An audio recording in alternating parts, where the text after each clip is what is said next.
बिस्मिल्लाहिर्रहमानिर्रहीम। अस्सलाम वालेकुम। आज की इस वीडियो में हम क्लास 10th के चैप्टर रेडियो एक्टिविटी के फर्स्ट एसएलओ को डिस्कस करेंगे।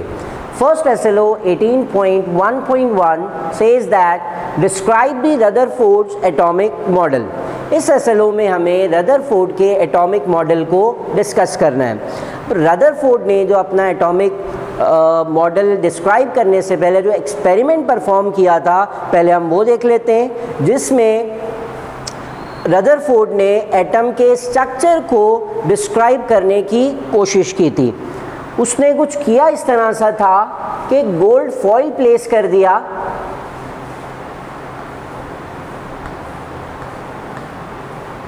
और गोल्ड फॉइल की बैक साइड पर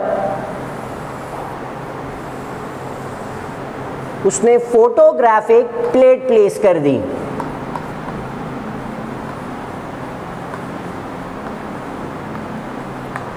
और फोटोग्राफिक प्लेट के बिल्कुल ऑपोजिट साइड से अल्फा पार्टिकल्स को स्ट्राइक करना शुरू कर दिया।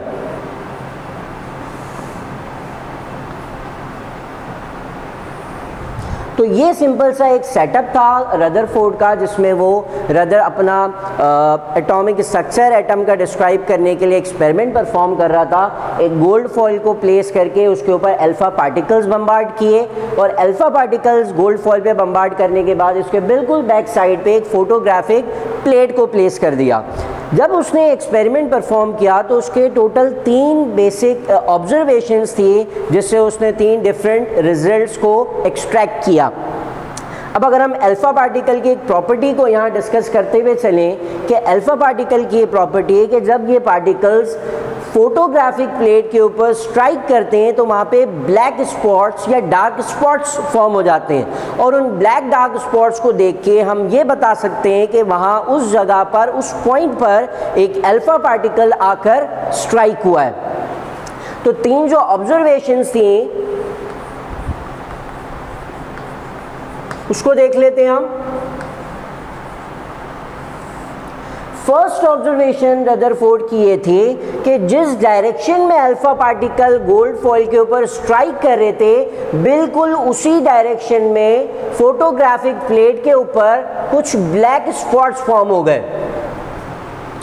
दूसरी ऑब्जर्वेशन रदरफोर्ड की ये थी कि इन अल्फा पार्टिकल्स में, जो कि ज़्यादातर मोस्टली अल्फा पार्टिकल बिल्कुल इस गोल्ड फॉइल से पास होके फोटोग्राफिक प्लेट के ऊपर स्ट्राइक करके ब्लैक स्पॉट्स फॉर्म कर रहे थे।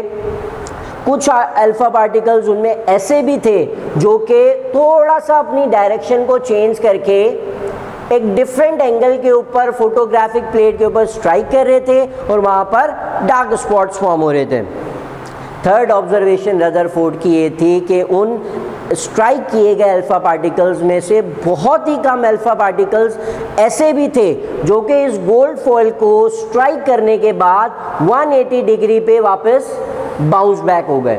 थाउजेंड्स ऑफ अल्फा पार्टिकल्स में से सिर्फ 1 या 2 पार्टिकल्स ऐसे थे जो इस तरह का बिहेवियर शो कर रहे थे, 180 डिग्री पे बाउंस हो रहे थे।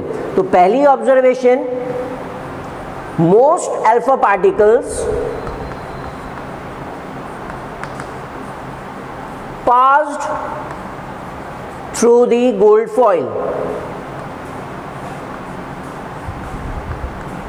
ज्यादातर अल्फा पार्टिकल्स इस गोल्ड फॉइल में से बिल्कुल स्ट्रेट पास हो गए। दूसरी ऑब्जर्वेशन, कुछ अल्फा पार्टिकल्स ऐसे थे जो कि इस गोल्ड फॉइल में से पास होने के बाद डिफ्लेक्ट हो गए।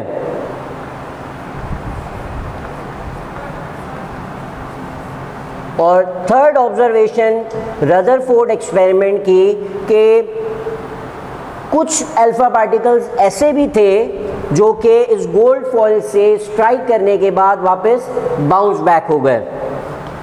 Some alpha particles bounced back।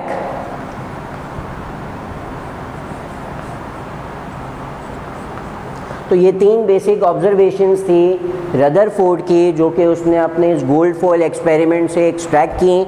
अब इन 3 ऑब्जर्वेशन से उसने रिजल्ट क्या निकाला जो कि उसने अपने रदरफोर्ड एटॉमिक मॉडल के अंदर प्रेजेंट किया था। सबसे पहले ऑब्जर्वेशन के ज़्यादातर अल्फा पार्टिकल जो कि इस गोल्ड फॉइल में से पास हो गए। इसका मतलब ये है कि गुजरने वाले अल्फा पार्टिकल जो कि इस गोल्ड फॉइल में से पास हो रहे थे वो किसी चीज़ से टकराए नहीं, किसी चीज़ से इंटरैक्ट नहीं किया। This shows that most of the space inside the atom is empty. Atom का 99.9% हिस्सा स्पेस खाली होता है। तो फर्स्ट ऑब्जर्वेशन से रिजल्ट एक्सट्रैक्ट हुआ कि most of the space in atom is empty. ये फर्स्ट ऑब्जर्वेशन से रदरफोर्ड ने अपना रिजल्ट प्रेजेंट किया। Second observation was some alpha particles were deflected. कुछ अल्फा पार्टिकल्स गोल्ड फॉइल में से पास होने के बाद डिफ्लेक्ट हो गए। तो इससे रदरफोर्ड ने ये एक्सप्लेन किया कि कुछ अल्फा पार्टिकल इसलिए डिफ्लेक्ट हो गए बिकॉज जो सेंटर पार्ट है एटम का वो पॉजिटिवली चार्ज्ड है। क्यों पॉजिटिवली चार्ज कहा रदरफोर्ड ने? Because alpha particles itself are positively charge. Alpha particles खुद पॉजिटिवली चार्ज होते हैं। तो जब ये अल्फा पार्टिकल्स पास होने के दौरान गोल्ड फॉइल के एटम्स के न्यूक्लियस के करीब से जब गुजर रहे थे तो न्यूक्लियस के पॉजिटिव चार्ज की वजह से अल्फा पार्टिकल जो है वो रिपेल हो गए, जिसकी वजह से कुछ अल्फा पार्टिकल्स ने इस एरिया में जाके स्ट्राइक किया या इस हिस्से को जाके डार्क स्पॉट्स फॉर्म किए। लास्ट रिजल्ट की तरफ, ऑब्जर्वेशन की तरफ आ जाते हैं। Some alpha particles were bounce back.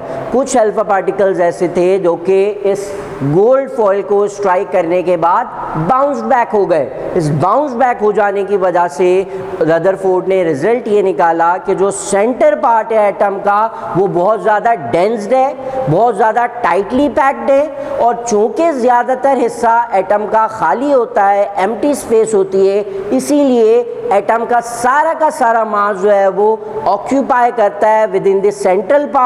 और उस सेंट्रल पार्ट को रदरफोर्ड ने कहा कि it is known as nucleus, and nucleus is positively charge. तो ये था हमारा आज का लेक्चर जिसके अंदर हमने रदरफोर्ड के एटॉमिक मॉडल को डिस्क्राइब किया, उसकी कुछ ऑब्जर्वेशंस, उसके फाइंडिंग्स और उसका जो एक्सपेरिमेंट था वो हमने डिस्कस किया। इंशाल्लाह नेक्स्ट आने वाली वीडियोस के अंदर हम इसके फर्दर एसएलओस को एक्सप्लेन करेंगे। Thank you very much.